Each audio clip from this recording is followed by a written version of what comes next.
Nadi Hamashak. Hello, I'm Patricia Marroquin Norby, Associate Curator of Native American Art at the Metropolitan Museum of Art in New York. I would like to acknowledge that as a Purépecha woman, I'm a guest here in the homelands of the Anacostan and Piscataway nations. I'm delighted to present for the Wyeth Lecture in American Art.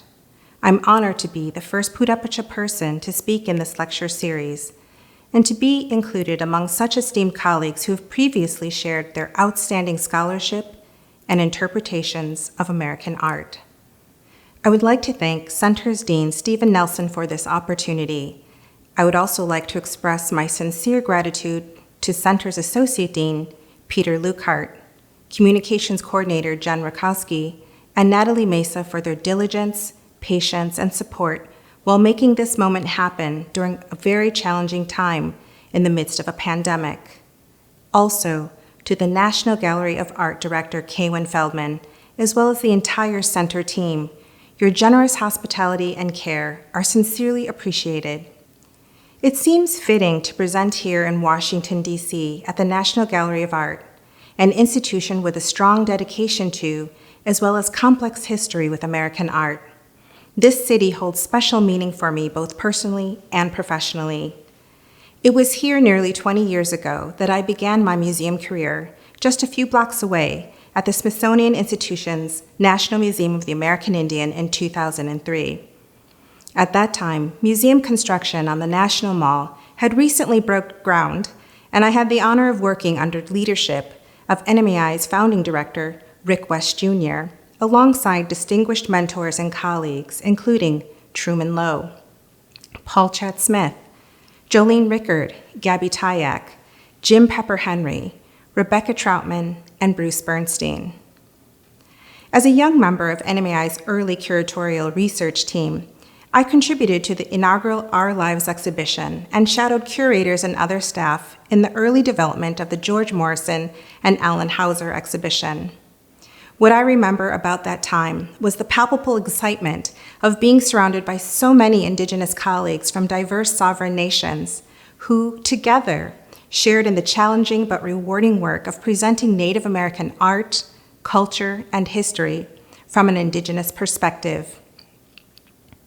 Now, 20 years later, a similar moment is building as numerous museums, cultural and educational institutions are undergoing a major transformation of historical proportion. At the international level, many museums are publicly acknowledging their own colonial legacies and reckoning with long-term institutional practices that have created painful barriers and long separations between collections and source communities, sovereign nations and Indigenous peoples who do not view museum collections and cultural materials as objects or things, but as ancestors, relatives, and representatives of kinship systems and ties to homelands. But this work is not new. Local tribal museums and cultural centers on reservations and tribal lands, as well as larger culturally specific institutions such as NMAI and the Newberry's Darcy McNichol Center for American Indian and Indigenous Studies, have been doing this work for decades, and it is important to acknowledge their critical contributions to the institutional shifts we are now witnessing.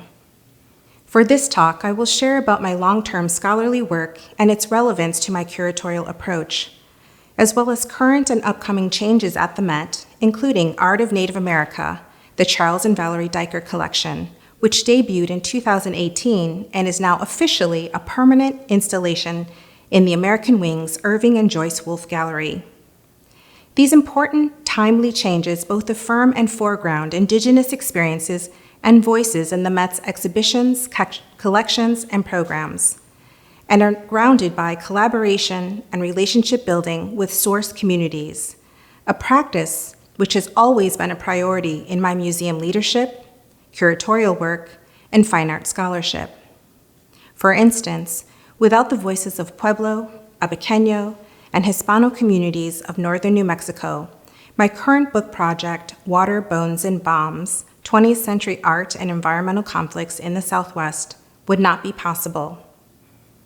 Forthcoming through the University of Nebraska's Many West series, the book draws directly from my dissertation, Visual Violence in the Land of Enchantment, which was published online in 2013 by the University of Minnesota and centers on 20th century American Indian and American art of the Southwest and its connections to environmental conflicts and natural resource appropriations. In my work, I examine the paintings of Tonita Peña from San Ildefonso and Cochiti Pueblos, Georgia O'Keeffe, and Helen Hardin from Santa Clara Pueblo, three artists who lived and worked in the northern Rio Grande and Chama River valleys in northern New Mexico, and who had very distinct personal, professional, and aesthetic relationships with the land and landscapes of the northern Rio Grande region. In my work, I investigate Tonita Peña's watercolor paintings and their material connections to 20th century water politics in northern New Mexico. I also expose connections between the painter and printmaker Helen Hardin's studio practices and art material and environmental toxin exposure related to nuclear weapons production at Los Alamos National Laboratory. Finally, I argue that American art icon Georgia O'Keeffe's Southwest images visually manifest intercultural tensions and are more politically charged than modern art histories and O'Keeffe biographies portray. My research approach is grounded by over a decade of building respectful, collaborative relationships with local communities in northern New Mexico, as well as extensive research in American Indian law, New Mexican land grants, legal transcripts, local correspondence, and petitions to spotlight direct connections between O'Keeffe's Abiquiu landscape paintings and natural resource struggles. I underscore the politics behind modern American art narratives and demonstrate how 20th century American aesthetics, specifically in the Southwest, elided American Indian and Hispano voices and perspectives and their contributions to modern American art. Chapter 1 focuses on the professional experiences and paintings of Tonita Peña, who is often referred to as the grandmother of Pueblo watercolor paintings. During the early 1920s, under the shadow of land and water conflicts between Indian and non-Indian communities, the career of Tonita Peña took flight, and she became one of the most well-known American Indian painters of the early 20th century. In addition to this high regard, her paintings spoke to something deeper. They visually and materially embodied expressions of her resistance to early 20th century modes of non-Indian colonization and encroachment, most specifically, land and water appropriation. The Euro-American introduction of watercolor painting for market, an independent art medium, to Pueblo communities demonstrates intercultural differences and clashing values. The northern Rio Grande Valley is a place where water is not only scarce, but is also sacred to American Indian and Hispano communities. In this semi-arid climate, water politics and the local anxieties associated with the gradual disconnect between water, community identities, assertions of sovereignty, and intergenerational survival have prevailed. The historical and material contradictions behind the commoditization of this precious natural resource, specifically for economic and political agendas, becomes clear through an examination of Tonita Peña's career, which temporally aligned with water disputes happening throughout northern New Mexico during the arc of her success. Chapter 3 of my book examines the life and art of Helen Hardin and the intersection between nuclear weapons production and Pueblo Indian art, two industries that have permanently affected the health and well-being of northern Rio Grande's indigenous communities. Hardin, Sasehuilla, Little Standing Spruce, was an internationally celebrated acrylic painter and printmaker who died of breast cancer at age 41. Capo Wingue, Santa Clara Pueblo, Hardin's ancestral community, is located downstream from Los Alamos National Laboratories, the creation site of the Manhattan Project. Born in 1943, Hardin belongs to generations of Pueblo and other New Mexican citizens who were unknowingly exposed to radiation and other pollution caused by unregulated toxic waste dumping at Los Alamos in the decades following World War II. In context with this environmental destruction, I examined Hardin's art-making techniques, which further exposed her body to additional hazardous materials. Throughout her career, Hardin became increasingly aware of the health issues her art materials and studio practices presented. She was not alone. In response to numerous occupational dangers that many artists faced, Federal regulations under the Occupational Safety and Health Act, or OSHA, were enacted to manage art material hazards and unsafe practices in professional art studios. Hardin's story demonstrates the racialized and gendered art world that many American Indian women regularly contended with during the 20th century, a time when many women struggled for professional equity and recognition while making art in their homes and on their kitchen tables, unsuitable environments that were hazardous to their physical health and safety. Despite the numerous professional and personal challenges she faced, Hardin excelled as a technically sophisticated artist. Her award-winning aesthetically complex imagery included multi-layered animals, human figures, and abstract ceremonial references, which were exhibited locally and internationally. Hardin's paintings and prints broke new ground for Pueblo artists who were attempting to cast off the aesthetic restrictions imposed upon American Indian art during the early 20th century. Her precarious art-making practices, including her long-term use of an oral atomizer and airbrush machine to build up her surfaces, expose connections between art, the environment, and the body. Chapter 2 of my book centers on the ancient Tewa Pueblo, Abiquiu, or Abiquiu, New Mexico, and local Abiquiu families and their perspectives of the American modern artist Georgia O'Keeffe.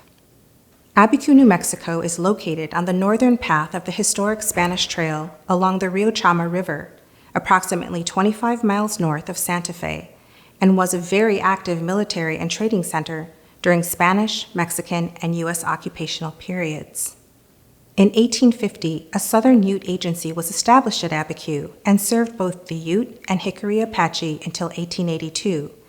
In 1945, when the population of Abiquiu was around 600, the American painter Georgia O'Keeffe moved there permanently and purchased under questionable circumstances La Tapia, the home of General Jose Maria Chavez, a notorious land speculator and Indian slave trader who worked as a government official to Spain, Mexico, and the United States.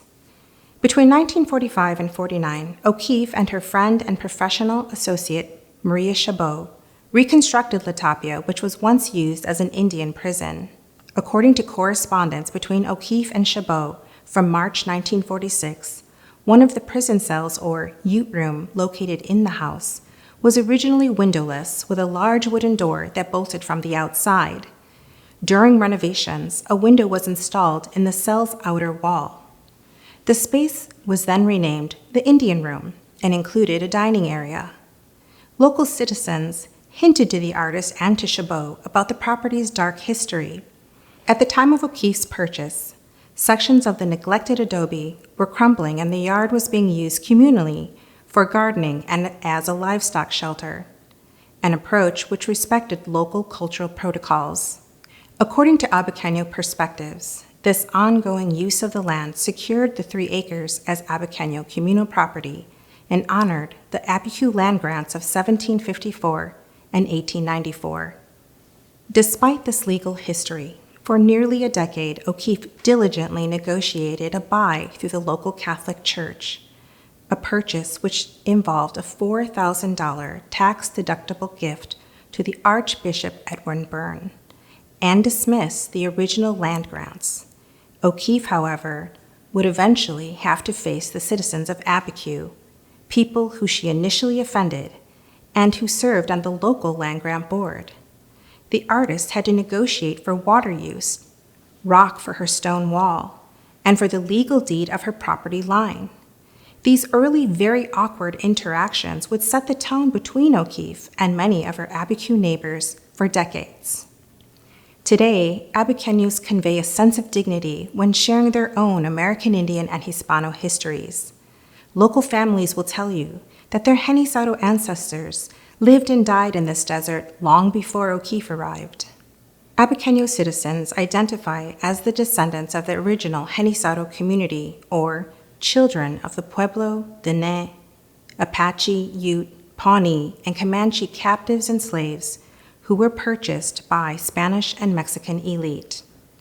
Abiquiu was federally recognized as an Indian pueblo until the early 20th century when it gave up this status to become a village.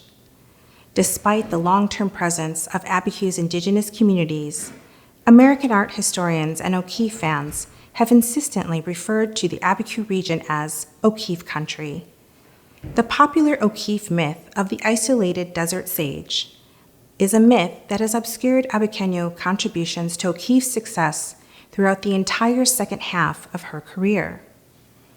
There is no question that 20th century American art historians depended upon limited interpretations that both assigned meaning to and dismissed specific historical, cultural, and racial information in promotion of American aesthetics and nationalist agendas. In Abiquiu, key to these messages was the visual conveyance of an empty land that was free for the taking, land that is waiting for someone to just walk in and appreciate its beauty, its wonderful emptiness, and natural aesthetics. These messages are not limited to landscapes. They play out every day in art and images, on tourist paraphernalia, travel guides, coffee table books, t-shirts, and postcards. This postcard, for example, which is circulated in local tourist shops in northern New Mexico, disseminates one of O'Keeffe's most famous and, I believe, most problematic quotes regarding Tsiping, Cerro Pedernal, or Pedernal Mountain, a sacred natural landmark for northern New Mexico's indigenous communities. In 1977, to Newsday writer Amy Wallach, O'Keeffe made one of her most celebrated remarks. "It's my private mountain," she stated. "God told me if I painted it often enough, I could have it." The repeated dissemination of this statement in context with O'Keeffe's empty landscape paintings helped perpetuate Georgia O'Keeffe the myth of the isolated American art icon. 20th Century magazine articles focused on O'Keeffe's life and work and featured striking images of the artist dressed dramatically, bone collecting, or wandering about an empty desert. These publications included bold reproductions of O'Keeffe's paintings alongside moody portraits of the artist. This visual marriage of O'Keeffe's empty desertscapes, along with the skillfully composed black and white portraits of her, underscored a careful narration of the artist alone in northern New Mexico. Haunting photographs of the artist strolling about Abiquiu emphasized O'Keeffe's physical and spiritual connection to the desert lands and visually emphasized the vacancy of Abiquiu. In interviews, the artist played up the desert's wonderful emptiness, which she claimed to have discovered in 1912 while teaching in Amarillo, Texas. Another quote puts a finer point on her attitude. In Periodato's 1977 documentary, Portrait of an Artist, Georgia O'Keeffe, the artist recalled her initial encounter with the northern New Mexican landscape. On camera, in a sweet lilting voice, she stated, "When I got to New Mexico, that was mine." In this image is the 9,868-foot flat-top mountain Tsiping, or Cerro Pedernal, which has always been sacred to northern New Mexico's indigenous communities. Tsiping's history dates back centuries. Artifacts found on its slopes have been dated to 7,000 BC. Between 1936 and 58, O'Keeffe's claims to Tsiping were documented in over 29 different paintings of the mountain. Her images depicted the mountain during all seasons, from numerous perspectives. So prevailing were the artist's verbal and visual claims to this landmark that between 1979 and 84, the National Park and U.S. Forest Services considered honoring the artist by renaming Tsiping O'Keeffe Mountain. Local responses to the suggestion of renaming Cerro Pedernal were powerful. Abiquiu citizens protested by circulating a petition. Some wrote letters speaking out against this proposal. In March 1988, an article entitled "O'Keeffe Peak? We Hope Not" appeared in the History Society of New Mexico's La Crónica de Nuevo Mexico and challenged the need of mostly Euro-American non-locals to immortalize the artist by renaming the natural landmark. More community members banded together to form Los Vecinos del Cerro Pedernal, the neighbors of Pedernal Mountain. Statements from Los Vecinos affirmed their historical and spiritual connection to the mountain, and also critiqued O'Keeffe and her fans. They wrote, "Long, long time ago, El Cerro Pedernal provided the resources for us to survive. It gave us flint so that we could have tools. It also provided us with water and land so that we could farm. The canyon lands that surround its base offered us protection, but more importantly, it gave us a sanctuary, a place of refuge so that we could seek our own God." I share about my scholarship with you because Indigenous perspectives have greatly impacted my curatorial vision, my commitment to Native American and Indigenous sovereignty, and my goals of presenting Native American art and its kinship ties to local environments and Indigenous homelands, all values that are reflected in the current and ongoing changes at the Met and in the American Wing's approach to presenting Native American art. In addition to foregrounding Indigenous voices and perspectives in the American Wing, collaborative efforts are now underway across multiple museum departments to appropriately highlight Native American art while respecting culturally specific protocols, aesthetic expressions, and sovereignty. These are important values that allow for the presentation of this art along an aesthetic continuum, according to community perspectives, while creating a welcoming space for Indigenous visitors.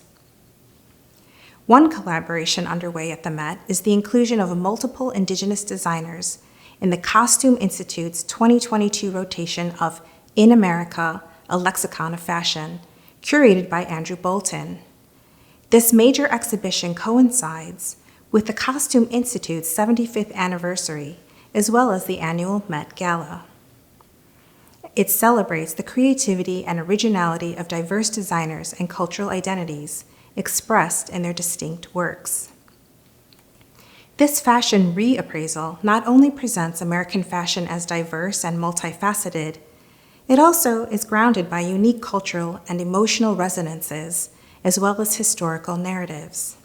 Consider, for instance, the aesthetic continuities and expressions of sovereignty in conversation between this Lenape, Delaware man's coat from 1840, made of hide, cloth, glass beads, and this contemporary hand-beaded bandolier bag by Lenape, Delaware artist Joe Baker, created in 1997, made from linen, satin, glass beads, and wool, along with this turtle ensemble or dress created in 1948 by Lenape, Delaware textile designer and artist Thomas Dorsey and renowned fashion designer Gilbert Adrian.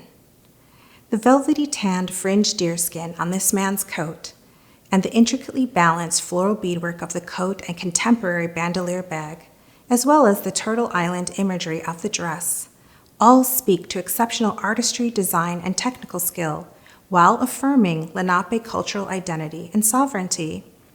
Historically, sparkling bodily adornment and accoutrement has signified spiritual and physical health for the Lenape.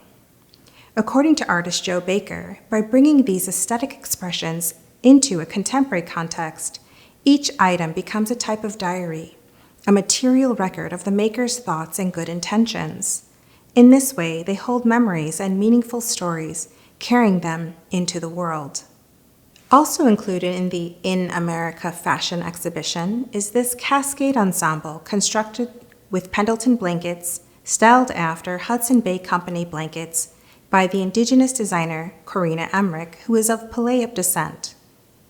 About this work, Emmerich states that her use of wool materials inspired by the Hudson Bay Company refers to environmental sustainability, as well as the company's historically contentious relationship with Indigenous communities, and to her own ancestral history of working for the company during the 19th century.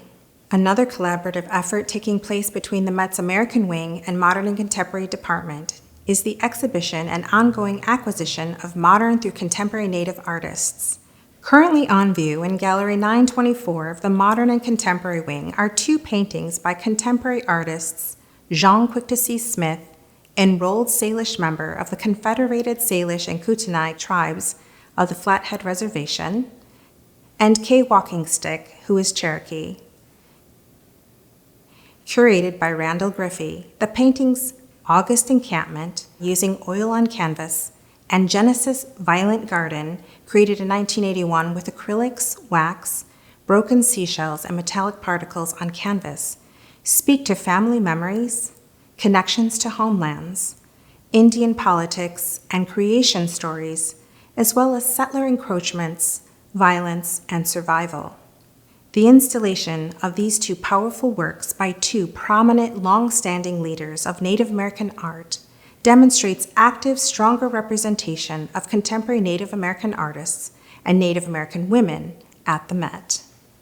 Recent exhibitions in the American wing that involved collaborations with source communities, including individual artists, scholars, and community members, following their lead on how to best foreground Indigenous voices and experiences, were the Carl Bodmer North American Portraits, on view from April 5th to July 25th, 2021, and Jules Tavernier and the Elam Pomo, on view from August 16th to November 28th, 2021. Each project included numerous community members as co-curators, advisors, consultants, and authors, in order to represent 19th century paintings in context with the intergenerational histories, personal lives, and family legacies of contemporary Native American communities who hold direct ties to the featured artworks. Collaborative leadership for these projects was provided by Met curators Thayer Tolles, Betsy Kornhauser, and Shannon Vittoria, along with Annika Johnson from the Joslyn Art Museum. I'm thrilled to share about two new acquisitions that will be featured in 2022 in the American Wing's Wolf North Gallery in an upcoming exhibition that contemplates intimate connections with and memories of water. They are Truman Lowe's 1993 sculpture, Feather Canoe, made of willow, copper, and feathers, and Cara Romero's 2015 archival photograph, Water Memory. Both works portray water as a place of sanctuary, emergence, and regeneration. Each work also speaks to the urgent environmental challenges currently faced by numerous Indigenous communities to protect shrinking homelands and freshwater sources. The quiet potency of these two works intentionally draws in viewers to look closely and reflect upon contextual, cultural, and personal meanings. As Associate Curator of Native American Art, my ongoing efforts to foreground Indigenous voices reaches beyond gallery spaces. At this time, the museum is hosting virtual source community visits to our collections to help build positive collaborative relationships and discuss culturally sensitive and NAGPRA-relevant issues. Also ongoing are our educational and public programs featuring Native American artists, scholars, and community experts that highlight current issues in Indian country. And I'm excited to share that our new Art of Native America audio guide, created in collaboration with the Met's digital team, includes the voices of community members, artists, and celebrities, including the award-winning Cree and Métis actor of film and television, Tantu Cardinal, as narrator. As I complete my first year at the Met, which began during a worldwide pandemic, I am proud to say there has been much change and growth.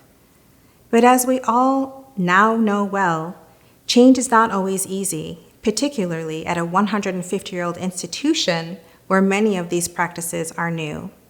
My time at the Met has provided me the opportunity to assess the specific needs of the institution and to begin developing guidelines for issues regarding NAGPRA, collections care, and exhibition protocol relevant to the Indian Arts and Crafts Act of 1990.